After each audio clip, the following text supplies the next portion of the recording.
si mes filles n'avaient pas été handicapées, si je n'avais pas connu l'isolement social, si le père n'avait pas été abandonné comme il l'a été, la dureté de ces chapitres de vie n'aurait pas été, et je n'aurais pas été aussi réceptive et attentive pour voir la vie autrement.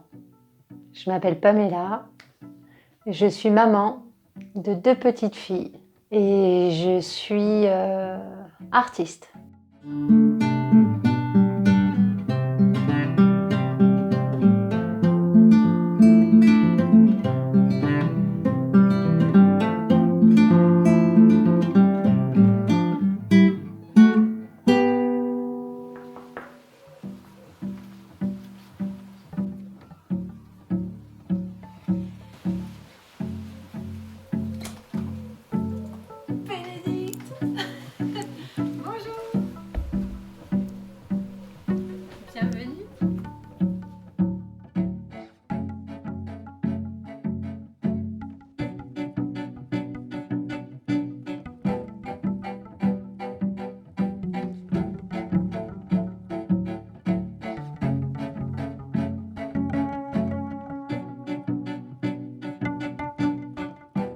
Je suis née avec beaucoup d'énergie et la danse m'a permis d'avoir un espace où je pouvais m'exprimer sans être arrêtée dans mon mouvement.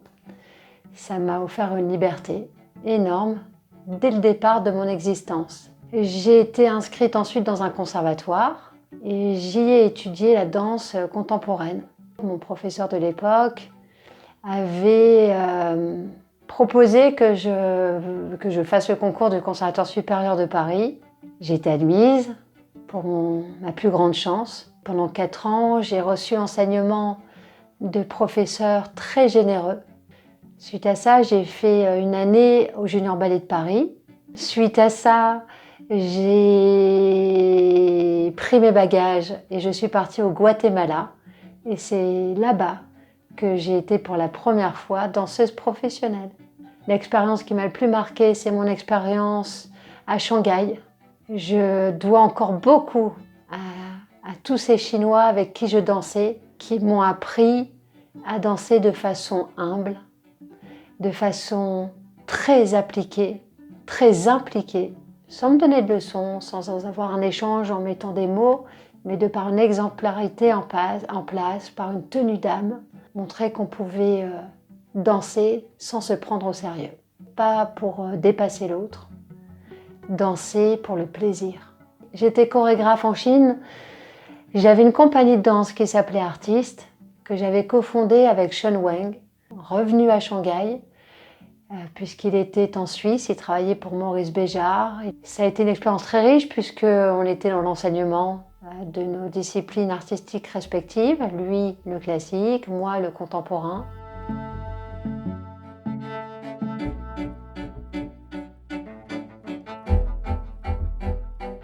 La naissance de Naomi, ça a été sa mort, tout de suite. Ça a été un accouchement très compliqué. Et du coup, cette petite fille est née 2 fois. Elle est née une fois morte dans un corps valide, et la 2e fois, elle est née dans un corps empêché, contraint, handicapé. J'ai une chance énorme, c'est qu'elle s'en est sortie de ce combat contre la mort en personne. Elle s'en est pas sortie indemne, avec une cicatrice cérébrale, une lésion cérébrale. À ce moment-là, je l'ignorais et je l'ai conscientisé il y a très peu de temps, j'ai réussi à mettre des mots il y a très peu de temps. Mon nouveau maître venait d'arriver sur Terre. Le maître qui va chambouler des principes, des idées reçues, des clichés, pour m'emmener vers l'exigence de la découverte et l'exigence de l'apprentissage. Naomi a été tellement bien accueillie par la médecine chinoise quand nous sommes rentrés d'Istanbul, là où j'avais accouché, puisqu'il y avait une thérapie intensive mise en place systématiquement. Ergothérapie, kinésithérapie, massage, électrodes, psychomotricité. Quand je suis rentrée en France, Naomi a eu la chance d'être admise dans un établissement médico-social pour un suivi, une prise en charge thérapeutique. J'ai trouvé la prise en charge très légère au vu des diagnostics que je lisais et au vu de ce corps et de son état de corps. Et c'est là que davantage j'ai dansé avec Naomi et qu'elle est rentrée dans le monde de la danse, vraiment. Elle a été prise sous mon aile de danseuse pour une thérapie corporelle, artistique, libre. J'ai dansé avec Naomi et c'est mon instinct qui m'a amenée à ça. Je suis arrivée à cette réflexion que ce qui était bon pour un corps d'un humain dit valide ne pouvait être que plus bénéfique pour un corps empêché. Coordination, renforcement musculaire, assouplissement, épanouissement. Et ce n'est pas un détail, c'est une vraie thérapie aussi. Naomi, dans le monde de la danse, m'a fait vivre des moments d'euphorie.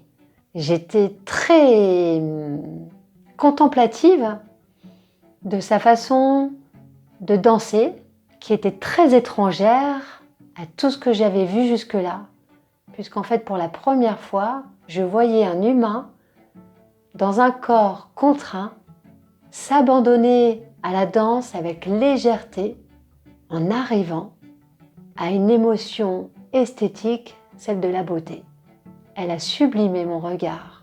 Et là, ça a été le début d'un questionnement philosophique et artistique sur la place des corps dits hors normes dans le monde exigeant, voire même élitiste, de la danse. La naissance de Liberty, une naissance qui s'est tellement bien passée. Un vrai conte de fées. Liberty, l'histoire est longue. Toujours est-il, pour venir à l'essentiel, elle ne m'entendait pas pendant une partie de cache-cache et elle pleurait. Elle était frustrée de ne pas me trouver. Et en fait, c'est là que je me suis rendu compte qu'elle n'entendait pas parce que j'avais beau lui dire maman était là. Elle ne m'entendait pas, elle ne réagissait pas, rien ne venait l'apaiser. J'ai été dans un hôpital militaire puisqu'à l'époque, je vivais en Bulgarie, là où j'ai fait l'expérience de la vulnérabilité humaine conditionnée par être un réfugié de guerre. Quand on me remet ces fameuses courbes, l'audiomètre dans les mains, je vois qu'il y a une perte importante et elle est dite sourde, sévère. C'est là que j'ai dû faire un choix cruel, vraiment, celui de rentrer en France, puisque je n'avais aucune envie de rentrer en France. Je m'épanouissais tellement grâce à la culture des autres que c'était pour moi un échec, cette obligation de rentrer en France. Et en même temps, c'est là que je me suis rendu compte que j'avais une chance parce que si je rentrais en France, c'était pour la gratuité des prises en charge thérapeutiques, la gratuité des appareils, puisque en Bulgarie, on me demandait 5 000 € pour appareiller mes filles. 5 000 €, c'est pas rien. Et donc, Liberty, Naomi et moi sommes rentrés en France. Et Liberty, du coup, a été hospitalisée dans un jardin des enfants sourds et malentendants d'un hôpital pour une prise en charge qui lui permettait de compenser son retard de langage puisqu'elle était en retard de 2 ans et demi. Et on a appris la langue des signes. Et là, reprise de conscience, Liberty est un maître aussi pour moi puisque dans le cadre de l'hôpital, j'apprends la langue des signes et je vais m'en servir pour le spectacle que je ferai en hommage à ma fille, qui m'amène dans le monde de l'interprétation par la main, de la traduction par la main, de la communication par la main. Le public était très touché de me voir danser et signer en même temps. Et donc, cette méthode-là, amenée sur scène, amenait beaucoup d'émotions dans le monde intérieur des humains présents dans le public. La vulnérabilité, finalement, est une chance parce qu'elle amène des choses nouvelles et des choses essentielles dans l'existence. Si mes filles n'avaient pas été handicapées, si je n'avais pas connu l'isolement social, si le père n'avait pas été abandonné comme il l'a été, la dureté de ces chapitres de vie n'aurait pas été, et je n'aurais pas été aussi réceptive et attentive à ce qu'est la philosophie ou la spiritualité pour voir la vie autrement. Donc elles ont changé plus qu'une femme, elles ont changé un humain. Je suis très reconnaissante envers mes filles pour, de par ce qu'elles sont, m'avoir amené autant de beauté dans le regard que je posais sur les choses et du coup d'avoir enfin pu voir le beau de la vie que je n'arrivais pas à voir pendant très longtemps dans mon existence parce que très en souffrance. Les diagnostics posés qui enfin me permettaient de savoir. Donc Naomi est née hémiplégique et est devenue hémiparésique de par un très beau travail sur son corps. Et Liberty et Naomi ont toutes les deux une maladie génétique rare, le syndrome Usher de type 2, qui rend malentendant. Donc Naomi est aussi malentendante et aveugle. Très intéressant, si je peux me permettre. Aveugle. Un drame, évidemment que c'est un drame à la base. Mais quand on visite le monde de l'intériorité et que pour le voir, il faut ouvrir son œil intérieur, c'est tout de même intéressant qu'il y aura une bascule de l'extérieur vers l'intérieur amenée par cette maladie. Donc quelque part, je suis persuadée qu'elles vivront ça de façon très sereine, puisque grâce à la cécité, elles auront un regard intérieur qui sera éclairé par un apprentissage nécessaire pour comprendre ce qu'est la vie et comprendre ce qu'est un humain.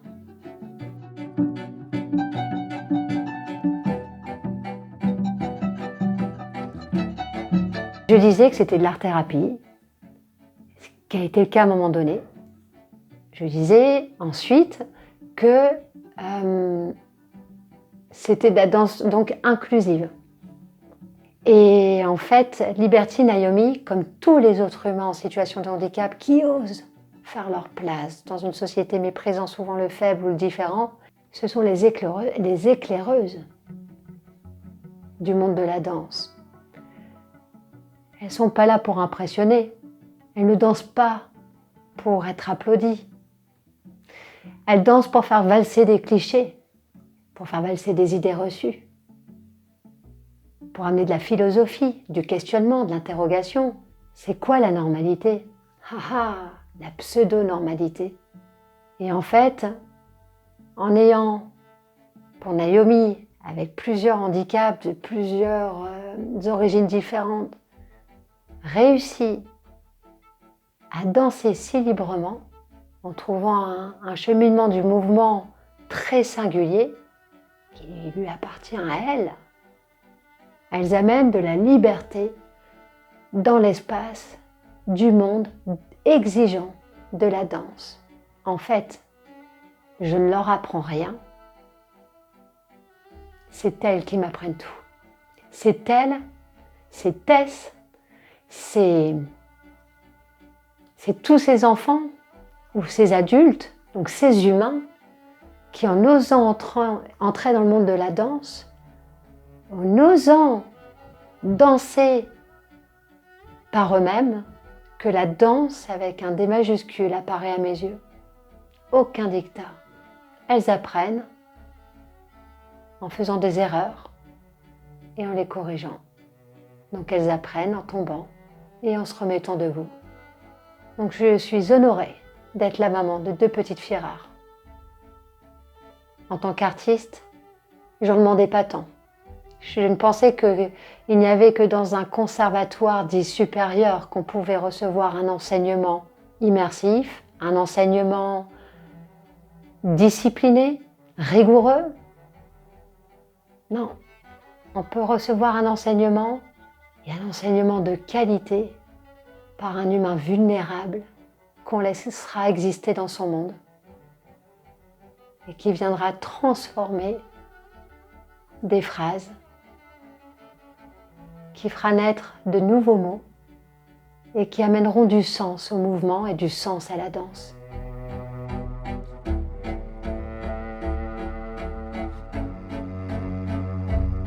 J'étais passée d'un monde à un autre, donc du monde dit des valides au monde des invalides, et je n'imaginais donner cours qu'à des personnes en situation de handicap, trouvant qu'il y avait assez de choses pour les humains qui n'ont pas de handicap. Et une maman tenait absolument à ce que sa fille qui n'a pas de handicap danse librement sous mes yeux pendant des cours. Et elle m'a fait valoir qu'elle m'en voulait. Mais elle me l'a dit avec une gentillesse telle que le message était passé. Elle m'avait fait grandir grâce à cet échange que je passais d'une exclusion à une autre. Et c'est grâce à elle que les cours mixtes sont nés. Et c'est grâce à elle, finalement, que tout ça existe aussi. Quand on sait que la différence est une source de richesse, parce qu'elle appelle à grandir, elle appelle à entrer en conscience. Ces cours sont d'une richesse grâce à la diversité humaine.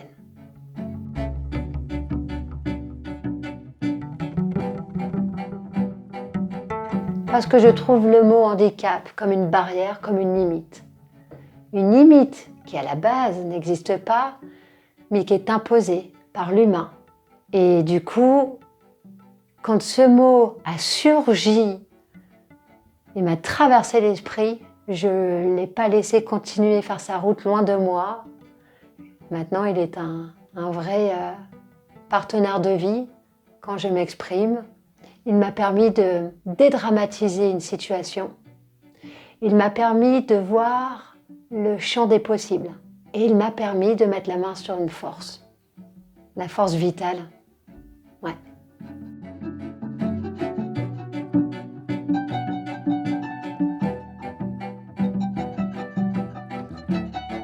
On est sur le même chemin, celui de la parentalité d'enfants handicapés. Donc cette communion, de par une expérience de vie similaire, est une communion qui apaise beaucoup de souffrances, qui calme des émotions perturbatrices aussi. Quand je danse avec leur enfant, l'art libère leurs émotions. L'art leur fait voir, comme moi, que leur enfant n'est pas qu'un diagnostic avec des mots affreux où on se dit qu'on a raté le gamin.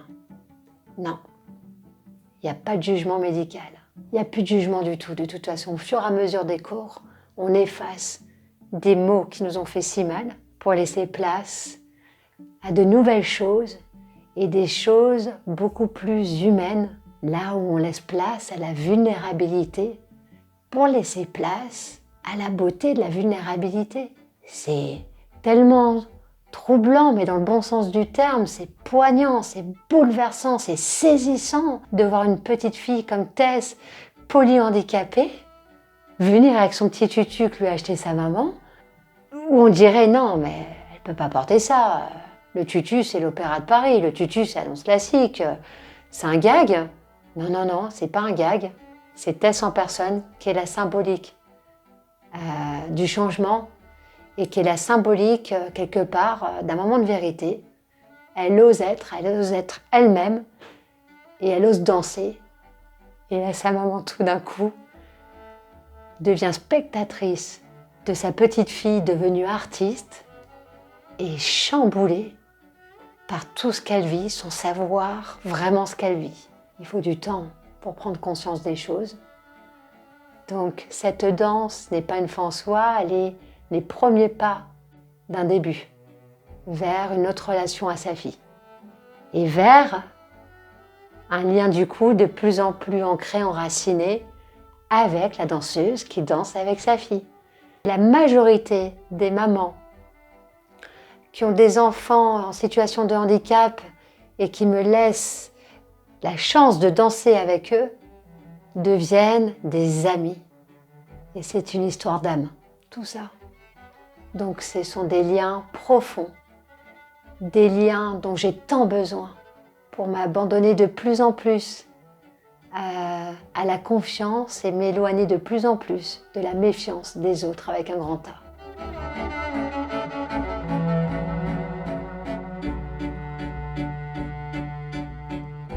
Spectacle et danse familiale, je ne me chuterai plus, était une nécessité. J'étais une femme en souffrance, très en souffrance, bien cachée par un sourire très artificiel. Je comprenais que c'était complexe de s'avouer qu'on était en souffrance. On est dans le déni, parce que quand on est en souffrance, ça appelle un travail très très dur sur soi-même. Un travail de tous les jours et un travail parfois décourageant, parce que c'est un grand chantier, le travail sur soi. Ça, plus le fait que Andrea Bescon, avec qui j'ai appris la danse contemporaine au Conservatoire supérieur de Paris, avait osé faire de sa vie une œuvre d'art, faire de sa souffrance un chef-d'œuvre, de par sa réalisation la création d'une pièce de théâtre, Les Chatouilles ou la danse de la colère, et que de cette façon, elle avait fait une alchimie entre plusieurs mots contraires, entre l'intime et le sociétal, entre la souffrance et la résilience, entre le narcissisme et l'universalité. Et je me suis dit, pourquoi pas moi? Quand je l'entends, quand je vois le bien qu'elle fait au public présent, concerné ou pas aussi comme elle par cette histoire d'agression sexuelle, eh bien, moi aussi, je vais oser me révéler, me dévoiler comme une femme qui souffre et comme une femme qui est bien déterminée à garder maintenant la souffrance loin d'elle. Et une femme qui a appris beaucoup de la tragédie de plusieurs chapitres de sa vie. De là est née Danse familiale, je ne me chiterai plus. Donc tout ce récit de vie, j'en ai fait un récit scénique avec une chance merveilleuse d'avoir Laurent Besson comme compositeur pour mettre en musique toutes ces émotions, très perturbatrices au début et très libératrices ensuite. Et ce spectacle d'art vivant rare, de par le fait qu'il aborde le sujet des maladies génétiques rares et de la parentalité d'enfants rares, est une œuvre qui accomplit son rôle d'artiste, libérer un sujet tabou, libérer un sujet sociétal, libérer les émotions des personnes qui font cette expérience, mais qui n'ont pas comme moi la parole libre, qui se retrouvent bien contents d'avoir une œuvre qui se fait porte-voix de ce qu'ils ne peuvent pas dire, de ce qu'ils n'arrivent pas à dire encore.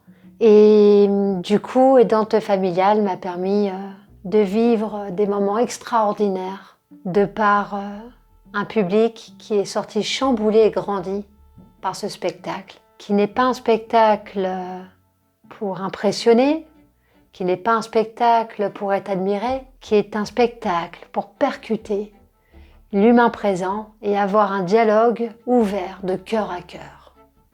Donc je dois beaucoup à ce spectacle, puisque vraiment, il a été la dernière étape nécessaire pour moi pour dire que je refermais le chapitre de la souffrance sur ce sujet de la parentalité d'enfants handicapés.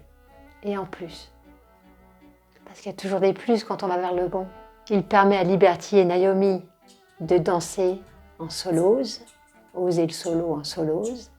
C'est pas une leçon de danse, c'est une leçon de vie qui passe par leur corps et tout ce qu'elles expriment avec leur corps. Et à la fin, je vais choisir des gens du public bien contents de pouvoir venir sur scène pour expérimenter ce qu'ils ont vu, expérimenté par d'autres humains qui ont leur place dans la distribution des rôles pour ce spectacle. Et là, c'est un moment improvisé, un spectacle improvisé qui continue, qui permet justement de s'ouvrir aux autres et de laisser la place aux autres, toujours avec ce choix fait de choisir des vulnérables ou des dits vulnérables qui ne sont pas tant quand on dépasse les apparences.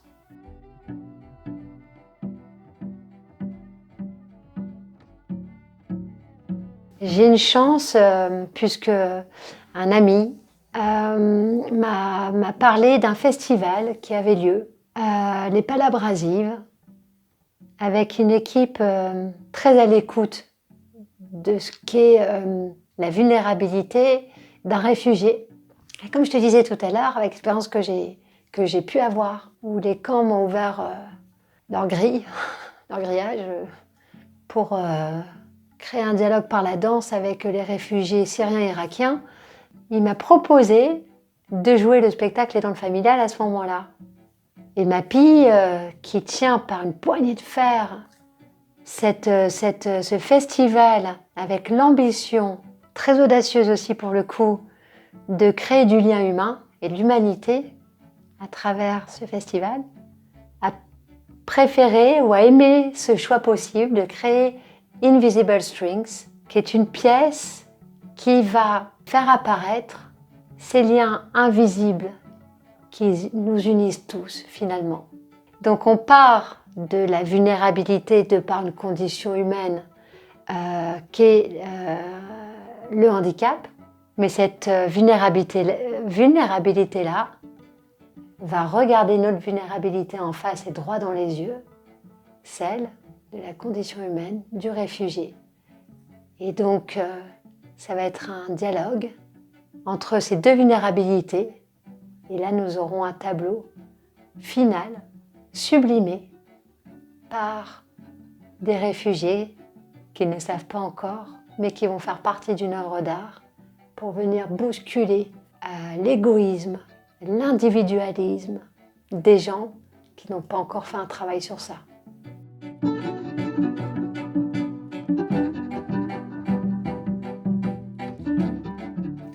Il était important pour moi parce que des gens m'ont délivré de la femme qui était sans voix en faisant le récit de leur vie par un livre, par une pièce de théâtre, par un film. Comme pour beaucoup d'entre eux, je suis artiste et donc il me revient aussi maintenant de prendre ce rôle à cœur et à corps de l'artiste qui libère des sujets intimes sur la place publique, la place sociétale pour aider l'autre. Je pense qu'il est là le rôle de l'artiste, c'est d'oser ne pas se taire. Encore plus quand ça dérange. Et pourquoi ça dérange ? Parce qu'un vulnérable ou un sujet qui n'avance pas, s'il n'avance pas, c'est parce qu'il faut de l'altruisme, il faut de la compassion, il faut de l'empathie, il faut donner des moyens, il faut écouter. Donc l'artiste a un rôle qui est politique aussi, finalement. Je suis une artiste militante. Aujourd'hui, j'assume. Je suis une grande gueule.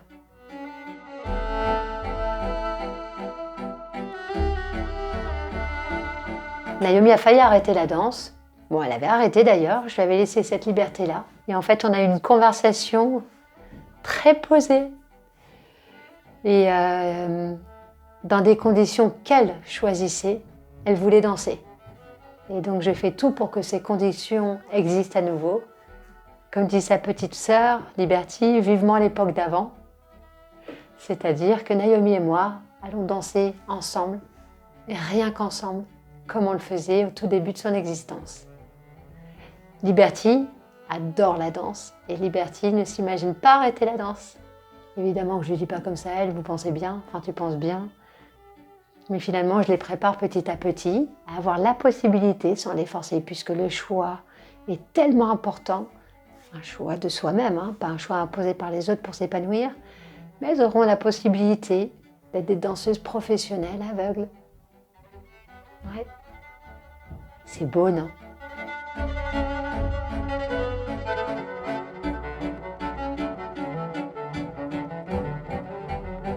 L'amour, parce que nous sommes des êtres d'amour.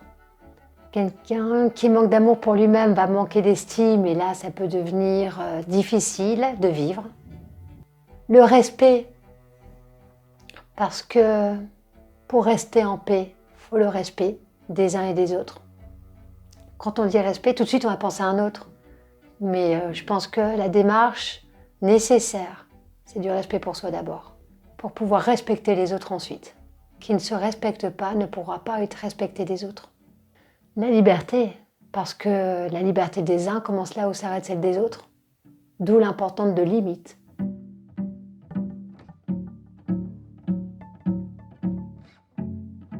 sans la souffrance accrue, j'aurais pas pu vivre ce que je vis aujourd'hui, un sentiment de libération et un sentiment de bien-être.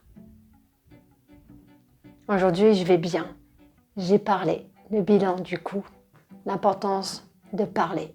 Si j'avais pas osé parler, en fait, de façon indirecte, j'aurais pas osé m'ouvrir au bonheur. L'importance d'être pas seulement qu'entouré, d'être bien entouré, de comprendre que la vie, est dure, mais elle reste belle. Et ensuite, et peut-être même surtout, quand on a souffert, d'oser devenir altruiste ensuite, avec toute l'intelligence que l'altruisme enseigne. On ne pourra pas être altruiste avec tout le monde. Être altruiste avec des gens réceptifs et vulnérables qui seront changés par ce que vous leur donnez. Ouais, là je crois que je suis dans l'altruisme à ce moment-là et que je ne me suis pas plantée. Le bilan aussi, la mort existe. La vie m'a fait expérimenter la mort. De par le corps mort de ma fille, c'est l'image qui m'a marquée que j'oublierai jamais. Pas pour revivre un mauvais moment, hein, au contraire. Pour me faire réaliser que là, je vis un beau moment.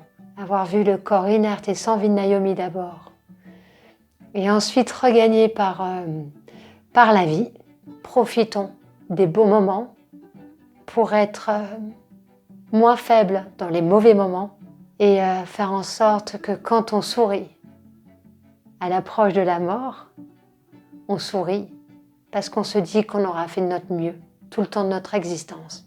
Faire de notre mieux ne veut pas dire être un humain parfait. Faire de notre mieux, dire toujours essayer, oser, et de ne pas avoir peur de la chute. Parce qu'on a confiance en nous, on peut avoir confiance en nous, on peut avoir confiance en nos ressources intérieures à se dire « c'est pas grave, je vais tomber, je sais que je me relèverai ». Dernier bilan, prendre soin de soi, avant tout. C'est la première fois que je suis si à l'aise avec une caméra qui a un gros œil sur moi. Mais en fait, je l'oublie de par ta présence qui n'est pas visible pour les gens qui regarderont ce documentaire. Hein. Mais merci à toi parce qu'en venant jusqu'ici, en ayant fait 2h30 de route pour moi, pour l'histoire, pour ce qu'elle a enseigné, pour ce qu'elle a à transmettre, bah merci à toi. T'es le soleil de ma journée. Ah, trop bien. Merci Bénédicte. J'ai adoré exister dans ton regard.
Apgar 0. Mort clinique.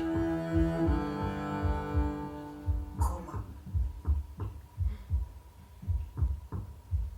Lésion cérébrale. Diagnostic. Eh bien, votre fille est hémiplégique.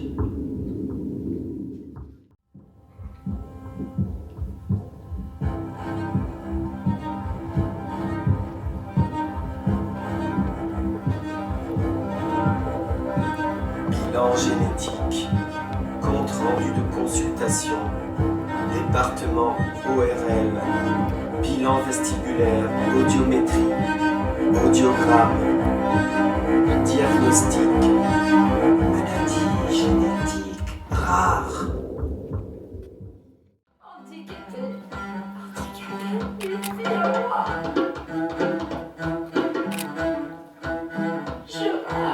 Je trime.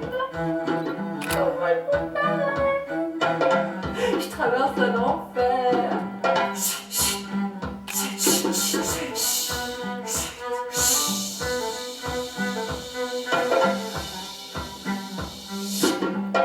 Cette souffrance.